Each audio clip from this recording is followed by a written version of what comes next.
السلام علیکم ورحمۃ اللہ وبرکاتہ۔ دوستوں، درس قرآن و حدیث صرف 10 منٹ میں آپ سمجھ سکتے ہیں کہ اللہ ہمیں قرآن میں کیا پیغام دے رہا ہے۔ اس درس کو اینڈ تک دیکھیں اور دیگر دوستوں سے بھی شیئر کریں۔ جزاک اللہ۔ الحمدللہ رب العالمین والصلاة والسلام علی سید الانبیاء والمرسلین، اما بعد فاعوذ باللہ من الشیطان الرجیم، بسم اللہ الرحمن الرحیم۔ ناظرین کرام، ایک مرتبہ پھر حاضر ہوئے ہیں سلسلہ درس قرآن لے کر۔ آج ہم سماعت کریں گے سورہ بقرہ کی آیت نمبر 111 اور 112۔ آئیے سنتے ہیں کہ اللہ تبارک و تعالی نے ان آیت مبارکہ میں ہمارے لیے کیا پیغام دیا ہے۔ بسم اللہ الرحمن الرحیم۔ ترجمہ: اللہ کے نام سے شروع جو نہایت مہربان رحم والا ہے۔ وَقَالُوا لَن يَدْخُلَ الْجَنَّةَ إِلَّا مَن كَانَ هُودًا أَوْ نَصَارَىٰ تِلْكَ أَمَانِيُّهُمْ قُلْ هَاتُوا بُرْهَانَكُمْ إِن كُنتُمْ صَادِقِينَ۔ ترجمہ: اور اہل کتاب نے کہا کہ ہرگز جنت میں داخل نہ ہوگا مگر وہی جو یہودی ہو یا عیسائی، یہ ان کی من گھڑت تمنائیں ہیں، تم فرما دو اگر تم سچے ہو تو اپنی دلیل لے کر آؤ۔ وَقَالُوا لَن يَدْخُلَ الْجَنَّةَ، اور یہودیوں نے، عیسائیوں نے کہہ دیا کہ ہرگز داخل نہیں ہوں گے مگر کہ یہودی اور نصرانی وہی داخل ہوں گے جنت کے اندر۔ فرمایا یہ ان کی من گھڑت امانیہم، ان کی من گھڑت امیدیں ہیں، یہ ان کی اپنی طرف سے بنائی ہوئی امیدیں ہیں۔ قُلْ هَاتُوا بُرْهَانَكُمْ إِن كُنتُمْ صَادِقِينَ، تو اللہ نے فرمایا اگر تم اس دعوے میں سچے ہو، برہان لے کر آؤ، دلیل لے کر آؤ۔ تو آئیے سنتے ہیں کہ لن يدخل الجنہ، ہرگز جنت میں داخل نہ ہوں گے۔ یہودی مسلمانوں سے کہتے تھے کہ جنت میں صرف یہودی جائیں گے، اور عیسائی کہتے تھے کہ صرف جنت میں عیسائی داخل ہوں گے۔ یہ گفتگو مسلمانوں کو بہکانے کے لیے تھی۔ ان کی تردید میں یہ آیت کریمہ نازل ہوئی جس میں فرمایا گیا کہ ان کی یہ بات ان کی اپنی رائے سے ہے، تو توریت و انجیل میں ایسا کچھ نہیں فرمایا۔ اگر وہ سچے ہیں تو اپنی بات پر کوئی دلیل تو قائم کریں۔ امام غزالی نے اس موضوع پر بڑا پیارا کلام فرمایا ہے کہ اس کا خلاصہ یہ ہے کہ چنانچہ آپ فرماتے ہیں کہ رجا ہی یعنی امید، رجا کا مطلب ہے امید، رجا ہی ہے اس کا کوئی سبب ہونا چاہیے، لہذا اگر اس کا انتظار اکثر اسباب کے ساتھ ہے تو اسے رجا یعنی امید کہتے ہیں۔ اگر اسباب بالکل نہ ہو یا اضطراب کے ساتھ ہو تو امید نہیں بلکہ دھوکہ اور بیوقوفی کہا جائے گا۔ اگر اسباب ہونے یا نہ ہونے کا علم نہ ہو تو اس انتظار کو تمنا کہتے ہیں۔ اور اہل دل حضرات جانتے ہیں کہ دنیا آخرت کی کھیتی ہے اور دل زمین کی طرح ہے۔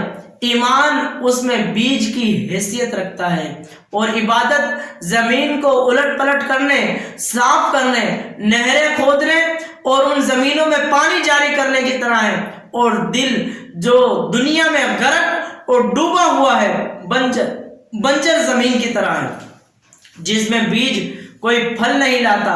اور قیامت کا دن فصل کاٹنے کا دن ہے، اور ہر شخص وہی کاٹے گا جو اس نے بویا ہوگا، اور کھیتی کا بڑھنا ایمان کے بیج کے بغیر ناممکن ہے۔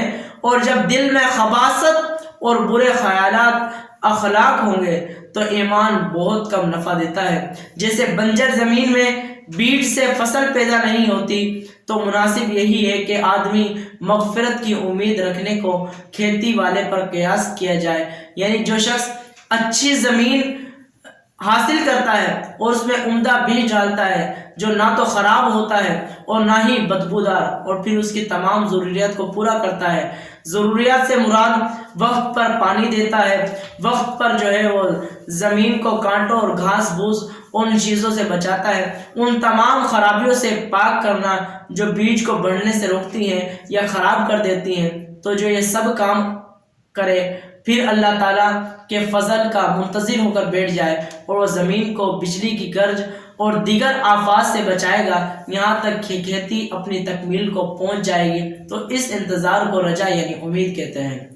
اگر سخت زمین میں بیج ڈالیں جو شور زیادہ ہو اور بلندی پر ہو جس تک پانی نہ پہنچ سکتا ہو اور بیج کی پرواہ بھی نہ کرے اور پھر اس کے کٹنے کا انتظار کرے تو اس انتظار کو بے وقوفی اور دھوکہ کہتے ہیں، امید نہیں کہتے۔ اگر اچھی زمین میں بیج ڈالا ہے لیکن اس میں پانی نہیں ہے، اب وہ بارش کے انتظار میں ہے اور یہ ایسا وقت ہے جس میں عام طور پر بارش نہیں برستی، تو اس انتظار کو تمنا کہتے ہیں، رجا نہیں کہتے۔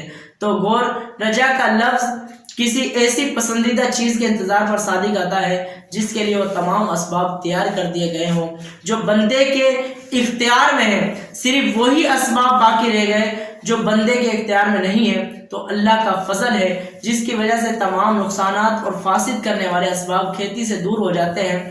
پس جب بندہ ایمان کا بیج ڈالتا ہے اور اس کو عبادت کا پانی پلاتا ہے اور دل کو بد اخلاقی کے کانٹوں سے پاک کرتا ہے اور اللہ تعالیٰ کے فضل کا مرتے دم تک منتظر رہتا ہے، مغفرت تک پہنچانے والے اچھے خاتمے کا انتظار کرتا ہے، تو یہ انتظار حقیقی رجا یعنی امید ہے۔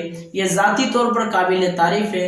اگر ایمان کے بیج کو عبادت کا پانی نہ دیا جائے یا دل کو برے اخلاق سے ملوث چھوڑ دیا جائے اور دنیاوی لذت میں منہمک ہو جائے اور پھر مغفرت کا انتظار کرتے ہیں، تو اس انتظار کو امید نہیں کہیں گے بلکہ بے وقوفی اور حماقت کہیں گے، کیونکہ نبی کریم صلی اللہ تعالیٰ علیہ وآلہ وسلم نے فرمایا کہ بے وقوف وہ ہے جو اپنے نفس کو خواہشات کے پیچھے لاتا ہے اور اس کے باوجود اللہ تعالیٰ سے تمنائیں کرتا ہے کہ وہ بڑا کریم اور غفور اور رحیم ہے اور اس کے اعمال سے بے پرواہ ہے، اس لیے اللہ تعالیٰ سے کوئی سزا نہیں دے گا یہ امید کرنا، بلکہ جنت میں داخل کرے گا اور اس کی من چاہی چیز اسے دے گا۔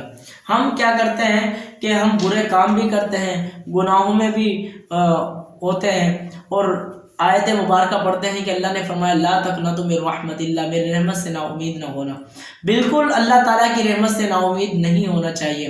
اللہ تعالیٰ چاہے تو جو نمازی ہے اس کی نماز کو قبول نہ فرمائے اور ان کے کوئی ایسی غلطی ہو جس کو پکڑ لے اور اس کو جہنم میں ڈال دے۔ ایسا بھی ہوتا ہے کہ ایک شرابی ہے جس نے کبھی مسجد کا منہ بھی نہیں دیکھا اور وہ جنت میں جا رہا ہوتا ہے۔ یہ تو ہو گئی اللہ تعالیٰ کی چاہت۔ اللہ تعالیٰ چاہے تو سب گناہ گاروں کو بخش دے، چاہت پر بات نہیں ہو رہی ہے، بات ہو رہی ہے امید پر کہ بندہ گناہ کرتے ہوئے امید کرنا کہ میں جنت میں چلا جاؤں گا، یہ بے وقوفی کی علامت ہے۔ کہا کہ تم یہاں سے محنت اپنی جاری رکھو، نمازوں کی پابندی کرتے رہو، فرض نمازوں کی پابندی کرتے رہو، صوم و صلات کی پابندی کرتے رہو، قرآن مجید فرقان حمید پر عمل کرتے رہو۔ اب ان فرائض پر عمل بھی کرتے رہو اور پھر اللہ تعالیٰ سے امید لگاؤ کہ مالک ہمیں بخش دے گا۔ تو کہا کہ یہ امید لگانا تمہارا اچھا ہے۔ ہاں، گناہوں کے اندر شرابی اور کبابیوں کے ساتھ بیٹھنے میں، ان کے ساتھ شراب پینے میں اور برے جگہوں پر بیٹھنے میں، گناہوں کے کاموں میں ملوث ہونے میں اب یہ امید لگانا کہ ہم جنت میں چلے جائیں گے، کہا کہ بے وقوفی ہے۔ امید لگا سکتے ہیں لا تقنطوا من رحمت اللہ، اللہ تعالیٰ کی رحمت سے نا امید نہ ہونا، لیکن یہی اعتقاد کر لینا کہ ہم تو جنت میں ہی جائیں گے۔ اللہ تعالیٰ بڑا رحیم ہے، بڑا غفور ہے۔ اللہ تعالیٰ جس طرح رحیم ہے، غفور ہے، بخشنے والا ہے، اسی طرح اللہ تعالیٰ قہار بھی ہے، جبار بھی ہے، اللہ تعالیٰ قہر فرمانے والا بھی ہے۔